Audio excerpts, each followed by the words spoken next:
एक बार महात्मा बुद्ध किसी गांव में प्रवचन दे रहे थे। वे अपनी बात को समाप्त करते हुए बोले, मानव के दुख का कारण है स्वयं को किसी से बांधना। जहाँ भी मोह होता है, बंधन होता है, वहाँ दुख स्वयं ही उत्पन्न हो जाता है। अतः अपने बंधनों को जाने और उनसे बाहर निकलने का प्रयास करें। इसके बाद उन्होंने सभी लोगों को आशीर्वाद दिया और फिर अपने आश्रम को लौट गए। अगले दिन उनसे एक व्यक्ति मिलने आया। वह बुद्ध को दंडवत करता हुआ बोला, महात्मन, मैंने कल आपका उपदेश सुना। आपकी बातें मेरे हृदय में उतर गई हैं। मैंने अपने बंधनों को तोड़ दिया है, सारी मोह माया का त्याग कर दिया है। अब मैं आपकी शरण में आना चाहता हूँ। उस व्यक्ति की बातें सुनकर बुद्ध मुस्कुराए और धीरे से बोले, मुझे विस्तार से बताओ वत्स, तुमने कौन कौन से बंधन तोड़े और किसका मोह त्याग दिया है? वह व्यक्ति बोला, मेरे घर पर मेरे बूढ़े माता पिता और पत्नी है। मेरा एक छोटा बच्चा भी है। मेरी पत्नी बहुत बीमार रहती है। उसके कष्ट देखकर मैं अक्सर सोचता रहता था कि वह मर जाए तो उसके कष्ट दूर हो जाए। उसकी वजह से मैं बहुत दुखी रहता हूँ। लेकिन कल जब मैंने आपका उपदेश सुना तो मेरी समझ में आ गया कि मेरे परिवार से मेरा बंधन ही मेरे दुखों का कारण है। अगर मैं इसके चक्कर में पड़ा रहूंगा तो कभी सत्य को नहीं जान सकूंगा। इसलिए मैं अपने घर को त्याग कर आपके पास आया हूँ। बुद्ध ने पूछा, क्या तुम सचमुच सभी बंधनों से मुक्त हो गए हो? देख लो, कहीं कोई बंधन तुम्हारे पीछे रह तो नहीं गया। वह व्यक्ति बोला, नहीं प्रभु, मैं अपने जीवन की सारी चीजों को पीछे छोड़ आया हूँ और अब आगे बढ़ना चाहता हूँ। बुद्ध ने कहा, अगर ऐसी बात है तो फिर ठीक है। आज तुम यहीं आश्रम में रुको। कल मैं तुम्हें बताऊंगा कि तुम्हें क्या करना है। बुद्ध ने अपने एक शिष्य की ओर इशारा किया।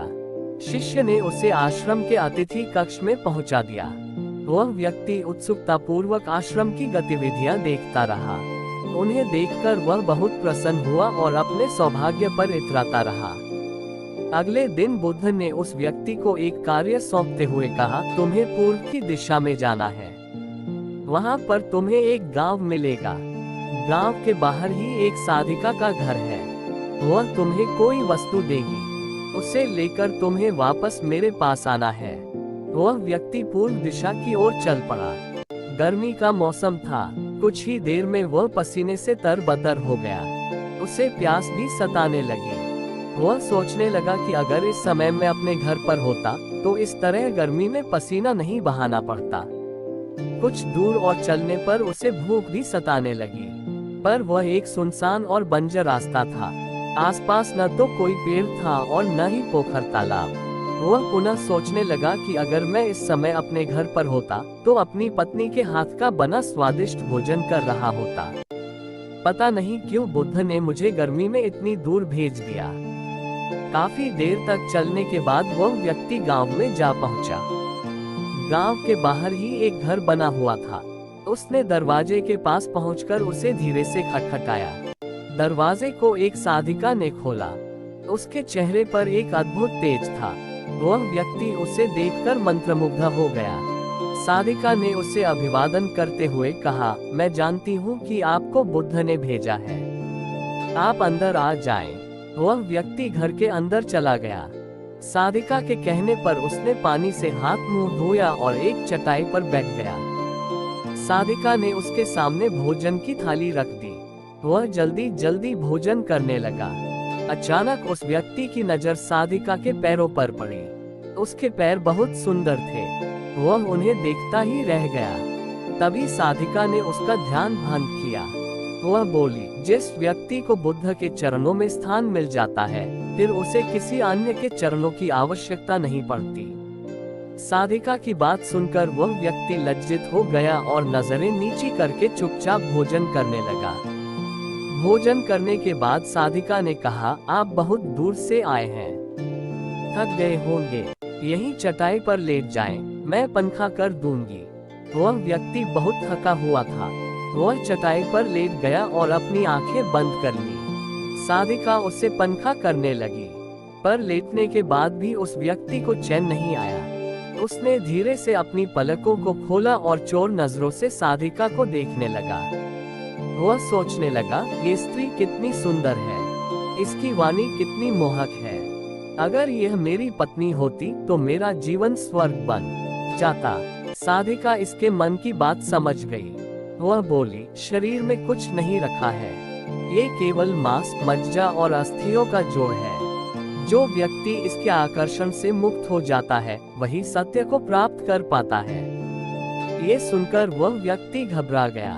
वह चटाई से उठ बैठा और बोला, अब मुझे बुद्ध के पास जाना चाहिए। कृपया आप मुझे वह सामान दे दें जिसके लिए बुद्ध ने कहा था।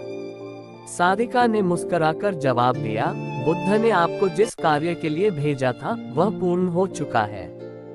साधिका की यह बात उस व्यक्ति को समझ में नहीं आई। वह दरवाजे की ओर बढ़ चला।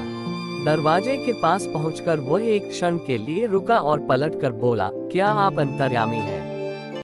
आपने मेरे मन की बातें कैसे समझ ली? वह स्त्री मुस्कुराते हुए बोली, बुद्ध की कृपा से मैं मोह माया से ऊपर उठ चुकी हूँ, इसलिए भावनाओं से निर्लिप्त हूँ और किसी के चेहरे को देखकर उसके मन में उठने वाले विचारों को समझ लेती हूँ। उसकी बातें सुनकर वह व्यक्ति एक बार पुनः लज्जित हुआ और सोचने लगा कि जिस स्त्री ने सच्चे मन से मेरा सत्कार किया, मैं उसके बारे में क्या क्या सोचता रहा। उसके बाद वह बुद्ध के आश्रम की ओर लौट पड़ा। आश्रम में पहुंचकर वह व्यक्ति बुद्ध के चरणों में गिर पड़ा और बोला, महात्मन, मुझे क्षमा कर दे, मैं बड़ा पापी हूँ। उसकी बात सुनकर बुद्ध मुस्कुराए और बोले, मैंने तुम्हें साधिका के पास इसलिए भेजा था ताकि तुम अपने आप को देख सको। अब मुझे बताओ, क्या तुम सचमुच मोह और बंधन को त्याग चुके हो? वह व्यक्ति कुछ नहीं बोला। वह नजरें नीची किए चुपचाप खड़ा रहा। बुद्ध ने कहा, बाहरी बंधन और मोह को त्यागने से हम बंधन मुक्त नहीं होते। दरअसल बंधन और मोह हमारे भीतर होता है। तुमने परिवार को छोड़ दिया और सोचा कि मैं बंधन मुक्त हो गया, लेकिन जैसे ही तुम्हें अवसर मिला तुम्हारे भीतर का मोह जाग उठा और इसी वजह से आज तुम अपने आप को पापी समझ रहे हो। मुझे क्षमा कर दे प्रभु। उस व्यक्ति ने अपने हाथ जोड़ दिए। फिर वह धीरे से बोला, आप सही कह रहे हैं, मैं केवल अपनी पत्नी से पीछा छुड़ाना चाहता था। वह बहुत बीमार रहती है। 1 वर्ष से हमारे बीच संबंध भी नहीं बन पाए। मैं कुछ ज्यादा कमाता भी नहीं हूँ, इसलिए मैं अपने परिवार के दायित्वों का निर्वहन भी ठीक ढंग से नहीं कर पा रहा हूँ। शायद इसीलिए मैं अपने परिवार से पीछा छुड़ाना चाहता था, पर अब मैं समझ गया हूँ मेरा परिवार ही मेरा सत्य है और उसके दायित्वों का निर्वहन ही असली कर्म है। बुद्ध बोले, मैं जो कुछ भी कहता हूँ वह अपने अनुभव के आधार पर कहता हूँ।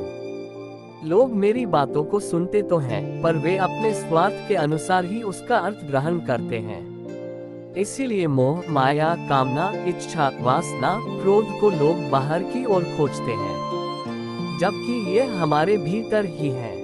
हम दूसरों को देखकर तरह तरह की कामना करने लगते हैं। कामना से इच्छा जन्म लेती है, इच्छा से वासना पैदा होती है और वासना की पूर्ति न होने पर क्रोध उत्पन्न होता है। ये सब एक दूसरे से जुड़े हुए हैं। क्रोध के लिए हम सदैव दूसरे को जिम्मेदार ठहराते हैं, जबकि क्रोध का स्रोत हमारे भीतर है। तुम चाहोगे तो क्रोध आएगा, तुम चाहोगे तो क्रोध नहीं आएगा। इसी तरह बंधन बाहर नहीं होते, हमारे मन में होते हैं। हम मन से ही किसी से बंध जाते हैं और मन के कारण ही हम दुख पाते हैं। लेकिन जो व्यक्ति इन बातों की गहराई तक पहुंच जाता है वह दुखों से हमेशा हमेशा के लिए मुक्त हो जाता है।